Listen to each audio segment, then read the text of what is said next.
এটা হলো ভারত মহাসাগর, ঠিক আছে। এখানের মধ্যে কিন্তু মাছ ধরে এই সাগরটা পাড়ি দিতে প্রায় 6 ঘন্টা লাগে আপনার। আসসালামু আলাইকুম গাইস, এখন বর্তমানে আমি আছি ভারত মহাসাগরে। আপনাদেরকে আমি দেখাবো ভারত মহাসাগরের কিছু দৃশ্য এবং আমি যে বোটটা দিয়ে যাত্রা করতেছি এই বোটটা হলো 110 ফুট লম্বা।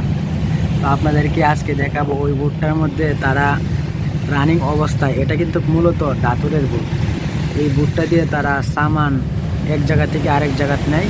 তো আমি যে জায়গা থেকে আসছি এবং যে জায়গায় যাব এটা হলো প্রায় 2 দিনের যাত্রা, অনেক বড় 2 দিনের একটা যাত্রা। তো আপনাদেরকে আজকে আমি দেখাবো, তো চলুন সাথে থাকুন গাইস। এটা হলো বোটের সামনের দৃশ্যটা, এই যে দেখুন, এটা হলো ভারত মহাসাগর, ঠিক আছে।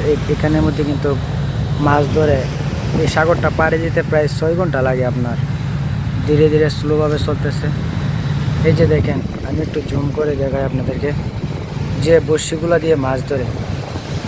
এই যে দেখেন, এটা কিন্তু এখানে 2টা বড়শি, কি সুন্দর, অনেক সুন্দর একটা দৃশ্য। এগুলো যখন চলতেছে রানিং অবস্থায় হঠাৎ করে মাছ ধরে, মাছ এসে লেগে যায়। তারপরে আপনাদেরকে ভুট্টা দেখায়। এই যে দেখেন, ভুট্টা কিন্তু বিশাল বড় একটা ভুট। তো গাইস চলুন তাহলে মাছটা দেখে আসি।